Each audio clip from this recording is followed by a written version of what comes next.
जैसा कि दोस्तों प्रीवियस वीडियो में हमने देखा कि कैसे एंथोसिरॉस में स्पोरोफाइट का फॉर्मेशन होता है।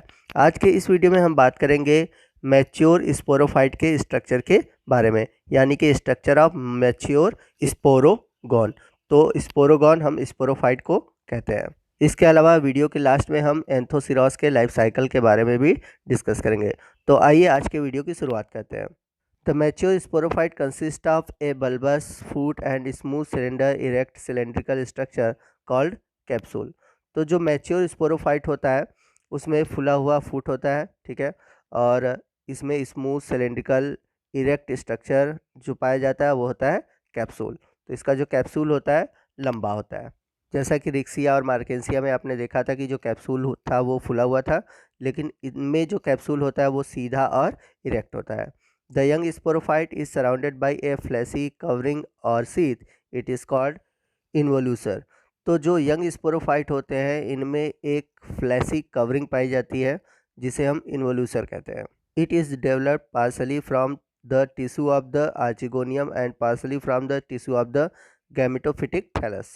तो स्पोरोफाइट का जो कुछ पार्ट होता है कुछ तो आर्चिगोनियम के टिश्यू से डेवलप होता है और कुछ जो होता है वो गैमेटोफिटिक टिश्यू से डेवलप होता है। तो आप वीडियो में राइट साइड देख सकते हैं कि आपको स्पोरोफाइट दिख रहा है, ये स्पोरोफाइट है। तो ये जो नीचे वाला हिस्सा है जो कि ढका हुआ है इन्वोल्यूशन से, ठीक है, और ऊपर की ओर आप देख सकते हैं स्पोरोफाइट है जो कि हॉर्न लाइक है। अब इसका आप वीटीएस देख सकते हैं, सेक्शन देख सकते हैं। तो आप नीचे की ओर ये फुला हुआ पार्ट जो देख रहे हैं ये है फूट, ठीक है, और ये वाला जो रीजन है ये है सीटा, ठीक, और ऊपर की तरफ जो है ये है कॉलुमेला और ये है कैप्सूल वॉल, और आपको रेड कलर से जो दिख रहे हैं ये है स्पोर। तो आइए हम इसके स्पोरोफाइट या फिर हम कह सकते हैं स्पोरोगोनियम के बारे में डिटेल से जानें। तो बात करते हैं हम इसके इंटरनल स्ट्रक्चर के बारे में।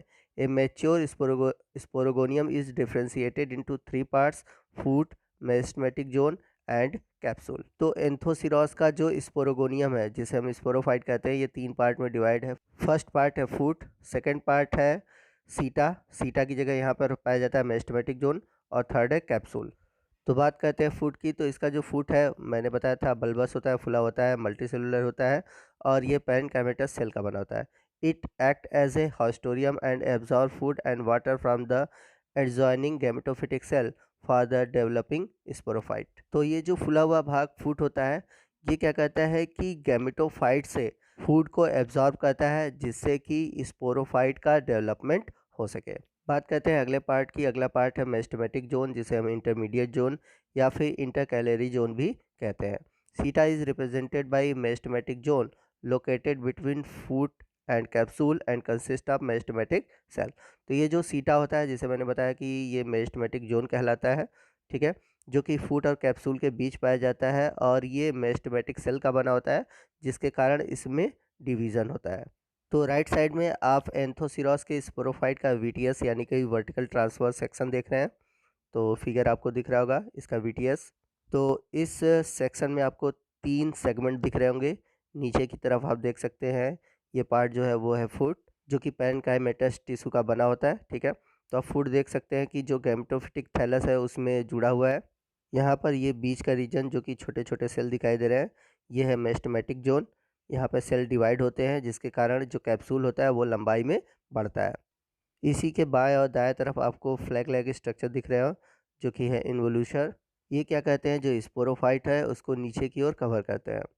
इसके और ऊपर की ओर जाते हैं तो यहाँ पर हम देख सकते हैं कि ये जो रीजन है इसमें बीच में आपको कॉलुमेला दिखाई देगा और ये पार्ट और डेवलप है।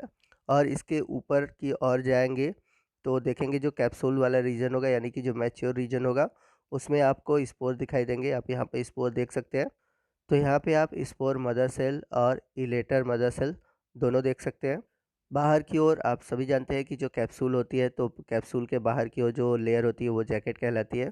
तो बाहर की ओर आपको जैकेट दिख रहा होगा। आइए आगे देखते हैं कैप्सूल का पार्ट, ठीक है। Capsule have 3 part. कैप्सूल के 3 पार्ट होते हैं। Capsule wall composed of 4 to 6 layer of parenchymatous cell. तो जो कैप्सूल वॉल होती है वो 4 से लेके 6 लेयर की बनी होती है जो कि पैरेन्काइमेटस सेल के बने होते हैं। Columella central sterile region and provide mechanical support to the sporophyte. इसके सेंटर में कोलुमिला पाया जाता है जो कि स्टेराइल रीजन होता है। इसका कार्य होता है कि कैप्सूल के मैकेनिकल सपोर्ट प्रोवाइड कराता है। Sporogenous tissue lying between capsule wall and columella. तो कैप्सूल वॉल और कोलुमिला के बीच स्पोरोजिनस टिश्यू पाया जाता है जो कि आगे चलकर स्पोर का फॉर्मेशन करता है। After drawing the capsule A longitudinal slit appear which gradually wideness and the capsule wall split into 2 to 4 valves. तो जैसे कैप्सूल सूखता है तो लॉन्गिट्यूडनल स्लिट का फॉर्मेशन होता है जो कि आगे चलकर कैप्सूल वॉल को 2 से लेकर 4 वॉल में डिवाइड कर देता है। सीडोइलेटस आर हाइग्रोस्कोपिक, दस they absorb moisture, they help in release of spore. इसमें जो सीडोइलेटस होते हैं वो वाटर एब्जॉर्ब करते हैं, इसके कारण ये हाइग्रोस्कोपिक होते हैं। ये मॉइस्चर एब्जॉर्ब करते हैं जिसके कारण जो स्पोर होते हैं आसानी से रिलीज हो पाते हैं। तो यहाँ पर फिगर में आप कैप्सूल के वीटीएस को देख सकते हैं। आपको यहाँ पर क्लियरली 3 पार्ट दिखाई दे रहे होंगे डी वाले में। तो यहाँ पर आपको स्पोर टेट्रेट्स दिख रहे होंगे जैसा कि मैंने पीछे बताया था, जिससे कि स्पोर का फॉर्मेशन होता है। और इसके अलावा इसमें इलेटर्स या फिर कह सकते हैं सीडो इलेटर्स भी होते हैं।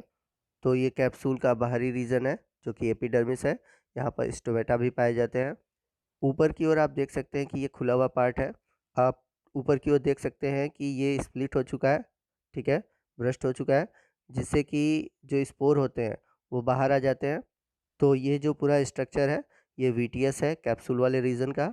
और आपको जो कलरफुल ब्लू ब्लू और रेड में दिख रहा है ये स्लाइड है। आप अगर इसका स्लाइड देखेंगे तो कुछ इसी तरह से दिखेगा। तो कैप्सूल का जब हम वर्टिकल ट्रांसफर सेक्शन काटेंगे और उसका अगर हम स्लाइड देखें तो कुछ इसी तरह से आपको दिखाई देगा। तो जो रेड कलर के दिख रहे हैं वो स्पोर है, जो सेंट्रल रीजन है वो कॉलुमेला है, जो आउटर रीजन है वो है कैप्सूल वॉल।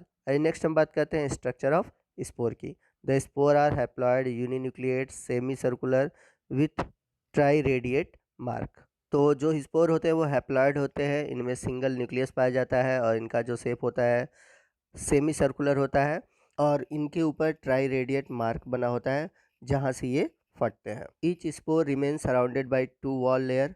प्रत्येक स्पोर जो होता है 2 लेयर का बना होता है। The outermost layer is thick and known as exospore. तो इसकी जो आउटर लेयर होती है वो थिक होती है जिसे हम एक्सोस्पोर कहते हैं।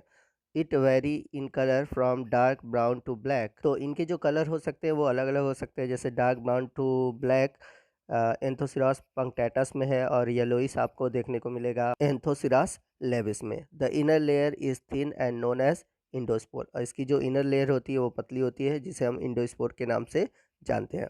तो ये तो बात हुई स्पोर के इंटरनल और एक्सटर्नल स्ट्रक्चर के बारे में। नेक्स्ट हम बात करते हैं जर्मिनेशन ऑफ स्पोर की और फॉर्मेशन ऑफ यंग गैमेटोफाइट की। Under favourable condition the spore germinate immediately, however in Anthoceros fusiformis the spore undergoes resting period of few week और मंथ। तो जहाँ फेवरेबल कंडीशन मिलता है स्पोर तुरंत जर्मिनेट करते हैं और गैमेटोफाइट थैलस का फॉर्मेशन करते हैं। लेकिन जो एंथोसरस फ्यूजिफॉर्मिस है इनमें जो स्पोर होते हैं वो रेस्टिंग पीरियड में जाते हैं, या तो हफ्तों के लिए या फिर कुछ महीनों के लिए। Spore absorb water and swell up, expose, rupture and the triradiate mark and endospore come out in the form of a tube, it is called germ tube. तो इनके जो स्पोर होते हैं वाटर एब्जॉर्ब करते हैं और स्वेल कर जाते हैं, फूल जाते हैं और इनका जो आउटर मोस्ट लेयर एक्सोस्पोर वो फट जाता है। और कहाँ से फटता है? जहाँ पर ट्राइरेडिएट मार्क होता है। अब इंडोस्पोर से क्या होता है कि एक ट्यूब लाइक स्ट्रक्चर निकलता है जिसे हम बोलते हैं germ tube. 2 successive transfer division form 3 sailed filament. इसके बाद इनमें 2 बार ट्रांसफर डिवीजन होता है जिससे कि 3 सेल के फिलामेंट बनते हैं। Further vertical division give rise to 8 cell which is called octant stage. तो जब 2 सक्सेसिव डिवीजन होता है, जैसे ये एक्सोस्पोर है, ठीक है, आउटर मोस्ट थिन लेयर है एक्सोस्पोर। अब इसके जो इंडोस्पोर होते हैं उनसे फिलामेंट लाइक स्ट्रक्चर निकलते हैं, 3 सेल स्ट्रक्चर जिसे हम बोलते हैं जर्म ट्यूब। तो ये आप 3 सेल स्ट्रक्चर देख सकते हैं। अब बाद में क्या होता है कि इनमें वर्टिकल डिवीज़न होता है जिससे कि 8 सेल स्ट्रक्चर बनते हैं जिसे हम ऑक्टेंट स्टेज कहते हैं। तो ये जो आपका जर्म ट्यूब है, ठीक है, वो डिवाइड होता है ट्रांस वर्टिकल डिवीज़न में और 8 सेल स्ट्रक्चर यानी कि प्रोटोनीमा लाइक स्ट्रक्चर बनाता है। तो कुछ इस तरह से 8 सेल स्ट्रक्चर बनता है जिसे हम बोलते हैं octant stage. The outer tier of 4 cell form new gametophyte. First rhizoid develop as an elongation of any cell of the young thallus. तो बाहर की तरफ जो 4 सेल होते हैं न्यू थैलस का फॉर्मेशन करते हैं, और जो राइजर्ट होता है इन्हीं किन्हीं कोशिकाओं से निकलता है, और इस तरह से यंग थैलस का फॉर्मेशन हो जाता है। तो यहाँ पर बात हुई स्पोर के जर्मिनेशन की। आइए नेक्स्ट हम बात करते हैं इसके लाइफ साइकिल की। तो यहाँ पर इसके आप लाइफ साइकिल के डायग्रामेटिक रिप्रेजेंटेशन को देख सकते हैं। तो यहाँ पर आपको मैच्योर थैलस दिखाई दे रहा होगा, यहाँ पर मैं सर्कल कर दे रहा हूँ, ये है मैच्योर थैलस। ठीक है, अब इस मैच्योर थैलस में जो फीमेल है वो है आर्चिगोनियम, और जो मेल है एंथ्रीडियम। तो इसके ऊपर देख सकते हैं आर्चिगोनियम के वीटियस में जब ये मैच्योर होता है तो इसके अंदर एक सेल बनते हैं, एंथ्रीडियम के अंदर एंथेरोजॉइड्स बनते हैं। ठीक है, अब ये जो अभी तक स्टेज चल रहा है ये गैमेटोफाइट स्टेज चल रहा है। अब ये एंथेरोजॉइड फ्यूज़ करता है एक सेल से, बनाता है जाइगोट, जहाँ से स्पोरोफिटिक जनरेशन का स्टार्टिंग होता है। इसके बाद जाइगोट में डिवीज़न होता है और एम्ब्रियोनिक डेवलपमेंट स्टार्ट होता है, जिससे यंग स्पोरोफाइट बनते हैं। इसके बाद कैप्सूल के अंदर जो स्पोर मदर सेल है इसमें डिवीज़न होता है, और डिवीज़न के थ्रू फॉर्मेशन होता है स्पोर टेट्रेट्स का। तो यहाँ पर डिवीज़न कौन सा होता है, मियोसिस का होता है। अब इस मियोसिस की वजह से जो डिप्लॉयड स्टेज था वो ख़त्म हो जाता है, और स्पोर जो बनता है वो हैप्लॉयड स्टेज होता है। तो आप देख सकते हैं कि यहाँ पर जो स्पोर बना हुआ है, यानी कि जो स्पोर टेट्रेड है वो हैप्लॉयड स्टेज में इंटर किया हुआ है। अब ये जो स्पोर है इनसे निकलता है जर्म ट्यूब, जिससे कि गैमेटोफाइट का फॉर्मेशन हो जाता है। तो आप देख सकते हैं कि यहाँ पर स्पोरोफाइट और गैमेटोफाइट दोनों जनरेशन चल रही है, और इसी को हम बोलते हैं अल्टरनेशन ऑफ जनरेशन। यहाँ पर आप फ्लो चार्ट के रूप में इसके अल्टरनेशन ऑफ जनरेशन को देख सकते हैं। ठीक है, तो दोस्तों आज की वीडियो में बस इतना ही। आपको आज का वीडियो कैसा लगा आप कमेंट करके ज़रूर बताइएगा। यदि वीडियो अच्छा लगा हो तो वीडियो को लाइक करिएगा, और अपने दोस्तों में इसे शेयर करना मत भूलिएगा। और यदि आप हमारे चैनल पर नए हैं और अभी तक आपने हमारे चैनल को सब्सक्राइब नहीं किया है तो प्लीज़ हमारे चैनल को सब्सक्राइब कर लीजिए, और बगल में जो बेल आइकन है उसे प्रेस करिएगा, और ऊपर की ओर जो ऑल का ऑप्शन है उसे सेलेक्ट कीजिएगा, ताकि जब भी मैं इस तरह के वीडियो अपलोड करूँ उसका नोटिफिकेशन सबसे पहले आप पर पहुँचे। तो दोस्तों आज के वीडियो में बस इतना ही। मिलते हैं अगले वीडियो में अगले टॉपिक के साथ। तब तक के लिए जय हिंद, जय भारत।